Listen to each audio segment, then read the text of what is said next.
नमस्कार। औद्योगिक प्रशिक्षण संस्थानों में संचालित व्यवसाय प्लास्टिक प्रोसेसिंग की सैद्धांतिक विषय की पाठचर्या में अंकित प्रसंग प्लास्टिक की पहचान, प्लास्टिक यौगिक एवं प्लास्टिक परीक्षण पर आज मैं आपको प्रशिक्षण प्रदान करूंगा।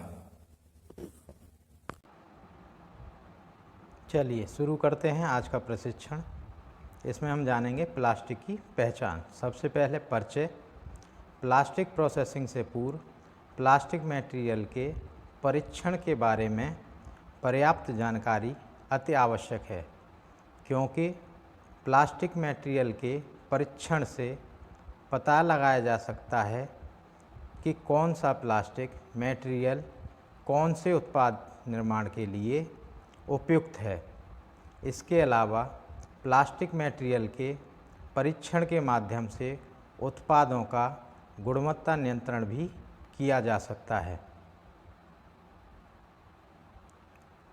अब हम जानेंगे प्लास्टिक के आधार। प्लास्टिक की पहचान निम्न आधारों पर की जा सकती है। इसमें पहला आता है दृश्यता या बनावट के आधार पर पहचान करना। प्लास्टिक मटेरियल से निर्मित वस्तुओं को सबसे पहले देखकर या एवं छूकर उसकी पहचान करने का प्रयास किया जाता है। इससे पूर्व हम प्लास्टिक के व्यवहारिक गुणों की पर्याप्त जानकारी लें। हमें यह भलीभांति ज्ञान होना चाहिए कि उत्पाद थर्मोप्लास्टिक है या फिर थर्मोसेट प्लास्टिक। इनके अलग अलग निम्न व्यवहारिक गुण हैं। थर्मोप्लास्टिक के व्यवहारिक गुण। थर्मोप्लास्टिक थोड़े कम कठोर होते हैं, वजन में भी हल्के होते हैं। थर्मोप्लास्टिक की वस्तु मोड़ने पर मुड़ जाती है। अब हम जानेंगे थर्मोसेट प्लास्टिक के व्यवहारिक गुण। थर्मोसेट प्लास्टिक कड़े होते हैं, इनका रंग बहुत गहरा होता है। यूएफ एवं एमएफ की वस्तुएं गहरे रंग की एवं अपारदर्शक होती हैं। ध्वनि आधारित पहचान। इसके पश्चात हमें संभवतया यह एहसास हो जाता है कि वस्तु थर्मोसेट है या थर्मोप्लास्टिक है। अब यदि थर्मोप्लास्टिक में हमें यह मालूम करना हो कि थर्मोप्लास्टिक में से कौन सा प्लास्टिक है, तो हम निम्न आधार पर अवलोकन करते हैं। यदि प्लास्टिक पारदर्शक है तो वह पीएफ, एसएन, पीसी, पीए, पीएमएमए हो सकता है। यदि प्लास्टिक अपारदर्शक है तो वह पीपी, पीवीसी, पीई, एबीएस हो सकता है। इसके पश्चात इन्हें ज़मीन पर पटककर पहचान की जाती है, जिसमें दो प्रकार की आवाज़ें उत्पन्न होती हैं। सामान्य आवाज़ या खोखली वस्तु के समान आवाज़ निम्न थर्मोप्लास्टिक में आती है। CA, CAB, PVC, PA, PTFE, PMMA एवं पीओएम। धातु के समान आवाज़ निम्न थर्मोप्लास्टिक से आती है।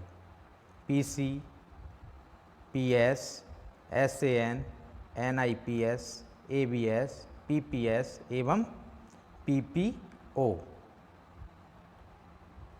खरोंच कर पहचान।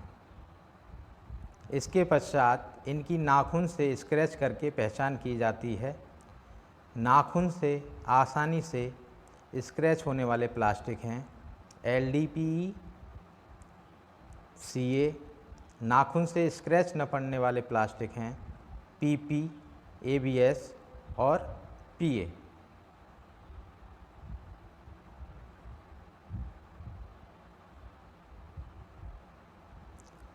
अब अगला इसमें आता है गरम चाकू एवं छड़के द्वारा पहचान करना। पश्चात प्लास्टिक उत्पाद में चाकू या गरम रॉड को प्लास्टिक उत्पाद पर रखकर दबाया जाता है। दबाने पर यदि उत्पाद का नमूना नरम हो जाता है तो वह थर्मोप्लास्टिक होता है। यदि दबाने से दबता नहीं है अपितु दुर्गंध देने लगता है तो थर्मोसेट प्लास्टिक होता है। इसके पश्चात उत्पाद के नमूने को चाकू की सहायता से छीलते हैं। छीलने पर यदि वह आसानी से छिल जाता है तो वह उत्पाद थर्मोप्लास्टिक का होता है। यदि छीलने पर कठिनाई से छिलता है तो वह थर्मोसेट प्लास्टिक होता है। थर्मोप्लास्टिक में पीएस तथा पीएमए मटेरियल आसानी से छिलते हैं। अब आगे पानी में तैराकर पहचान की जाती है। इसके पश्चात उत्पाद के नमूने को पानी में डालकर पहचान की जाती है। वही मटेरियल पानी में तैरते हैं जिनका घनत्व पानी के घनत्व से कम होता है। निम्न प्लास्टिक मटेरियल पानी में तैरते हैं: LDPE, HMW, HDPE, HDPE, PP। यदि इन उत्पादों में गिलास फाइबर मिला हो तो वे डूब जाते हैं तथा थर्मोसेट मटेरियल के उत्पाद भी पानी में डूब जाते हैं। अब इसमें अगला आता है रंग के अनुसार पहचान करना। थर्मोसेट मटेरियल में PF गहरे रंग का होता है तथा MF और UF हल्के रंग के होते हैं। मोड़कर पहचान करना। प्लास्टिक मटेरियल के उत्पाद को जब मोड़ा जाता है तो सभी प्लास्टिक अलग अलग व्यवहार करते हैं। PP को मोड़ने पर उसमें निशान नहीं आता है और बार बार मोड़ने पर वह टूटता नहीं है। P मुड़ जाता है एवं निशान छोड़ देता है। PS और PMMA मोड़ने पर चटक जाते हैं। PS स्प्रिंग जैसा व्यवहार करता है। जलाकर पहचान करना। प्लास्टिक पहचान की अंतिम विधि में प्लास्टिक मटेरियल को जलाकर उसकी पहचान की जाती है। जलाने पर प्लास्टिक अलग अलग प्रकार का धुआं एवं ज्वाला उत्पन्न करते हैं जो कि निम्न हैं। इसमें सबसे पहले आता है PE। यह प्लास्टिक नीले आवरण एवं पीली ज्वाला के साथ बिना धुआं दिए लगातार जलता है। PP। यह प्लास्टिक भी नीले आवरण एवं पीली ज्वाला के साथ बिना धुआं दिए लगातार जलता है। इसमें गेंदे के फूल के समान गंध आती है। PVC। यह प्लास्टिक जलाने पर लगातार नहीं जलता है, बार बार स्वतः ही बुझ जाता है एवं सफ़ेद धुआं देने लगता है। इसमें आटे के जलने के समान गंध आती है। Cellulose plastic. यह प्लास्टिक नारंगी एवं पीली ज्वाला निकालते हुए काला धुआं देते हुए लगातार जलता है। इसमें सड़े मक्खन के समान गंध आती है। अगला इसमें प्लास्टिक आता है PMMA। यह प्लास्टिक पीले आवरण एवं नीली ज्वाला के साथ बिना धुआं दिए लगातार जलता है और इसमें सड़े हुए फल के समान गंध आती है। PS।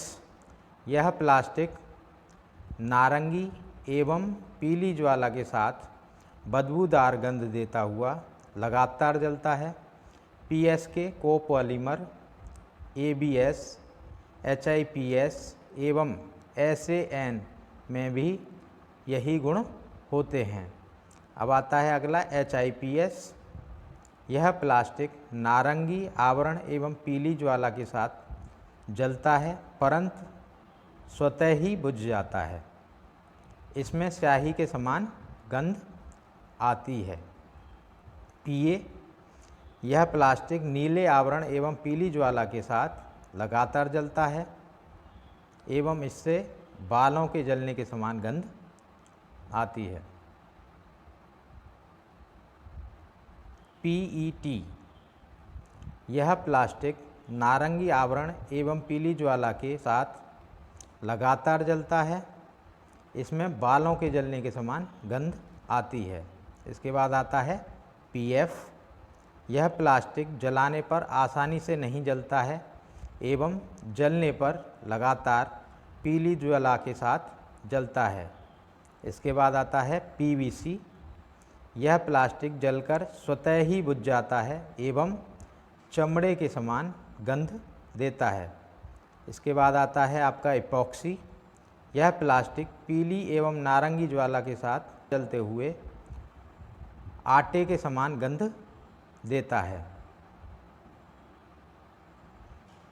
अब हम जानेंगे प्लास्टिक यौगिक के बारे में। Plastic compounds. प्लास्टिक पदार्थों के साथ योज्यों की संपन्न क्रिया के फलस्वरूप तैयार यौगिक को प्लास्टिक यौगिक कहते हैं। इंजेक्शन मोल्डिंग एवं ट्रांसफ़र मोल्डिंग जैसी गर्म दाब वाली क्रियाओं में प्रयोग करने के लिए तैयार किए गए यौगिक मोल्डिंग कंपाउंड कहलाते हैं। मोल्डिंग प्रकार के यौगिक प्रमुखतया दो प्रकार के होते हैं, शीट मेटल मोल्डिंग कंपाउंड और दूसरा है इसमें dough moulding compound.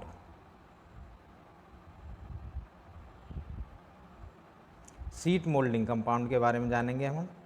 Sheet moulding compound polyethylene की दो फिल्मों की परत के मध्य दबाकर बनाया जाता है। फिल्म की दो परतों के मध्य glass fibre, pigment, releasing agent एवं फिलर डालकर रोलरों के बीच दबाकर निकाला जाता है।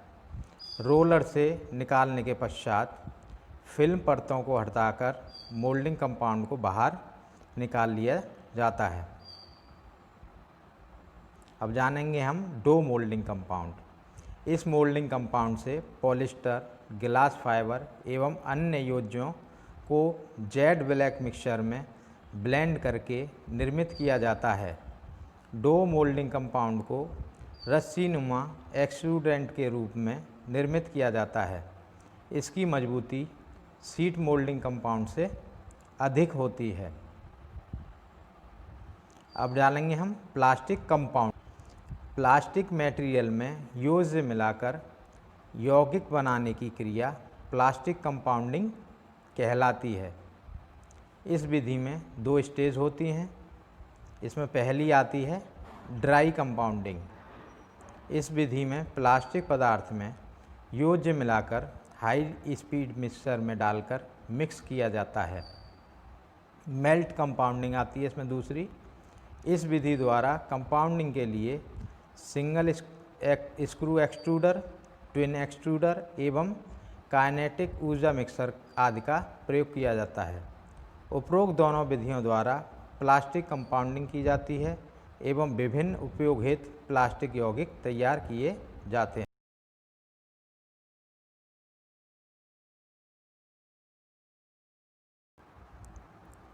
आपको जो प्रशिक्षण दिया जा रहा है उसमें कई जगह आपने सुना होगा कि मैंने बोला है पीपी, पीवीसी, पीएस, एसएएन, ये प्लास्टिक के शॉर्ट नेम्स हैं यानी लघु नाम हैं। इनके पूर्ण नाम आपको इस स्लाइड में आपको बताता हूँ मैं आपको। इसमें सबसे पहले आता है पॉलीइथाइलिन ग्रुप। इसमें सबसे पहले आता है एलडीपीई। एलडीपी की full form low density polyethylene होती है। दूसरा इसमें आता है LLDPE, linear low density polyethylene. उसके बाद आता है एचडीपीई। एचडीपीई की फुल फॉर्म है हाई डेंसिटी पॉलीइथाइलिन। अगला है HMHDPE, high molecular high density polyethylene. अगला इसमें आता है UHMHDPE, ultra high molecular high density polyethylene. PP polypropylene, PVC polyvinyl chloride, PS polystyrene, SAN styrene acrylonitrile, ABS acrylonitrile butadiene styrene, HIPS high impact polystyrene, CA cellulose acetate. इसी में और भी हैं, उनके फुल फॉर्म्स इस प्रकार हैं EVA ethylene vinyl acetate, PMMA poly methyl methacrylic, एक आता है PET पॉली इथाइलिन ट्रैप्थलेट, उसके बाद आता है PA polyamide, POM polyoxymethylene, PC polycarbonate, PT polytetrafluoroethylene, TPU thermoplastic polyurethane. PSO है इसमें अगला, इसको पॉली सल्फोन बोलते हैं।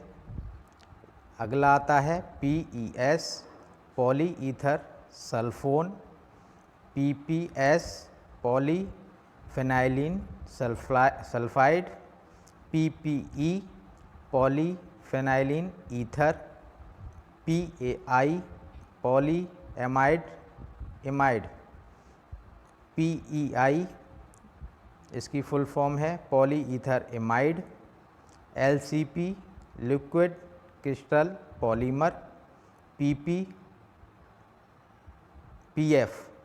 PF phenol formaldehyde, MF melamine formaldehyde, UF urea formaldehyde, PU पॉलीयूरिथेन्स। उसके बाद आता है PPO पॉलीफिनाइल ऑक्साइड। इसके बाद आपने प्लास्टिक यौगिक के बारे में सुना, उसमें दो तरह की प्रोसेसिंग होती है, DMC डो मोल्डिंग कंपाउंड और SMC seat moulding compound.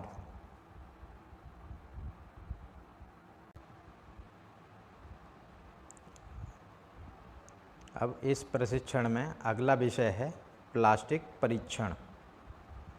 Plastic की उसके गुणों के अनुसार ही परीक्षण विधियां भी होती हैं।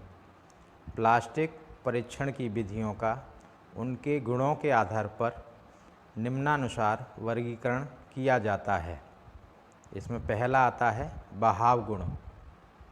प्लास्टिक के बहाव गुण को उसको दी गई ऊष्मा के अंतर्गत उसकी विभिन्न स्थितियों के आधार पर ज्ञात किया जाता है। थर्मोप्लास्टिक एवं थर्मोसेट प्लास्टिक दोनों के बहाव गुणों की जानकारी के लिए अलग अलग विधियां होती हैं। MFI विधि, इसमें सबसे पहले आता है MFI विधि यानी मेल्ट फ्लो इंडेक्स विधि। MFI का पूर्ण नाम जैसा कि मैंने बताया मेल्ट फ्लो इंडेक्स होता है।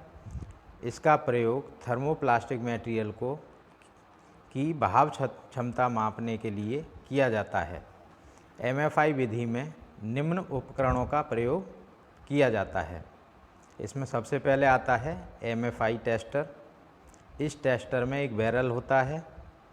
इसके साथ ही तापमान सेटअप के लिए नियंत्रक एवं इंडिकेटर्स होते हैं।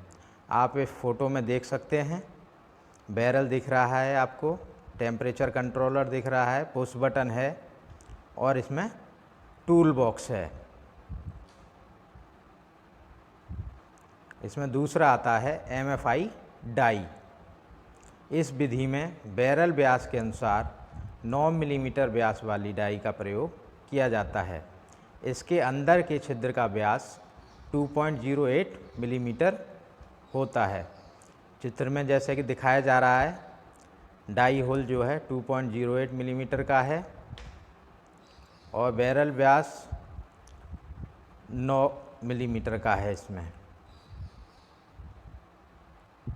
इसके बाद आता है डाई इजेक्टर। डाई इजेक्टर का प्रयोग बैरल के अंदर से डाई को बाहर निकालने के लिए किया जाता है। इसके अंतिम सिरे पर चुंबक लगी होती है। जैसा कि आप चित्र में देख सकते हैं, बेलनाकार है, इसमें नीचे काला निशान जो बना हुआ है वो मैग्नेट का निशान है, चुंबक का निशान है। इसमें आती है आगे डाई ड्रिल। यह डाई के व्यास के नाप वाला ड्रिल होता है, जिसका प्रयोग डाई के जाम हो जाने पर प्रायः करते हैं। चित्र में आपको डाई ड्रिल देखने को मिल रही होगी। 2 mm ड्रिल होती है। ये साधारण ड्रिल की तरह ही होती है, लेकिन इसका प्रयोग डाई के जाम होने पर करते हैं। अगला आता है इसमें MFI लोड। यह लोड सामान्यतः दो प्रकार के होते हैं, एक 2.160 किलोग्राम एवं दूसरा 4.950 किलोग्राम का होता है। वजन का प्रयोग मटेरियल के अनुसार किया जाता है। LDPE, PP, PVC, PET एवं PS के लिए 2.160 किलोग्राम तथा LDPE, ABS, PBT, HMHDPE, PMMA एवं PC के लिए 4.950 किलोग्राम का लोड प्रयोग किया जाता है। इसमें अब आगे आता है बैरल क्लीनर। यह लकड़ी का बना होता है। इसका प्रयोग प्रायः बैरल को साफ करने में किया जाता है। अब जानेंगे हम इसकी कार्यविधि। MFI टेस्टर की बैरल को पूर्णतः साफ किया जाता है। 190 डिग्री सेंटीग्रेड तापमान सेट किया जाता है। MFI डाई को बैरल में डाला जाता है। तापमान आ जाने पर मटेरियल डाला जाता है। प्लंजर लगाकर मटेरियल के अनुसार लोड रखा जाता है। सेकंड में निकलने वाले एक्सट्रूडेंट्स को काट लिया जाता है। इसके लिए स्टॉप वॉच का प्रयोग किया जाता है। इसी प्रकार के 10 सैंपल इकट्ठे किए जाते हैं।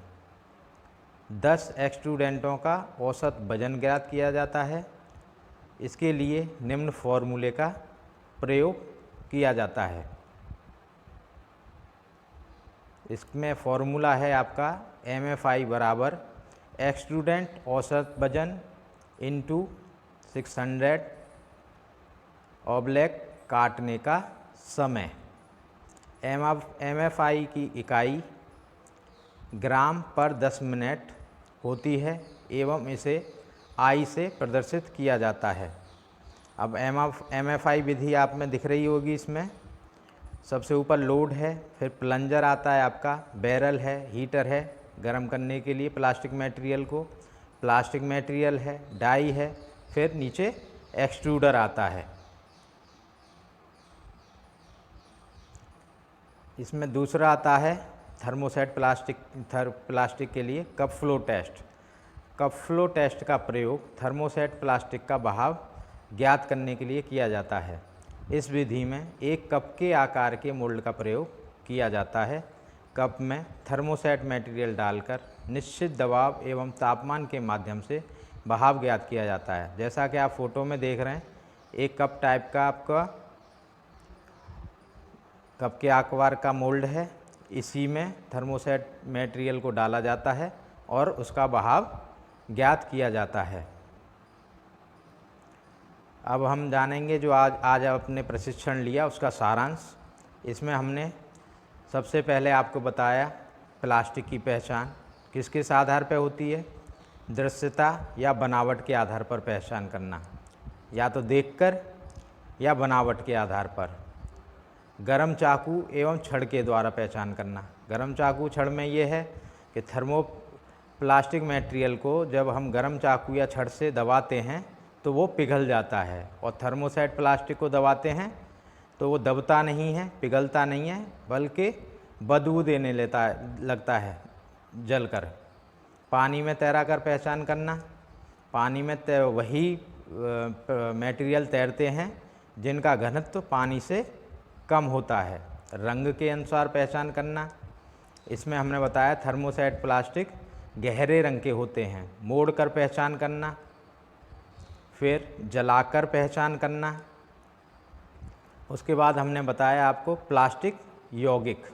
प्लास्टिक यौगिक में आते हैं SMC और DMC, शीट मेटल कंपाउंड और dough moulding compound. Plastic compounding बताई हमने आपकी, और प्लास्टिक का परीक्षण बताया। इसमें हमने आपको बताया कि थर्मोप्लास्टिक के लिए हम मेल्ट फ्लो इंडेक्स विधि का प्रयोग करते हैं, और थर्मोसेट विधि के लिए कप फ्लो टेस्ट का प्रयोग करते हैं। अभी तक जो मैंने आपको जानकारी दी वो मैंने डाटा लिया है www.wikipedia.com से, www.wikimedia.com से और www.nimmionlinelearning.in से। अगर आपको और अधिक जानकारी चाहिए इस विषय में तो आप इस पर जाकर देख सकते हैं। आज मैंने आपको प्लास्टिक की पहचान, प्लास्टिक यौगिक और प्लास्टिक परीक्षण पर प्रशिक्षण प्रदान किया है। आशा करता हूँ ये प्रशिक्षण आपके भविष्य के लिए मददगार साबित होगा। धन्यवाद।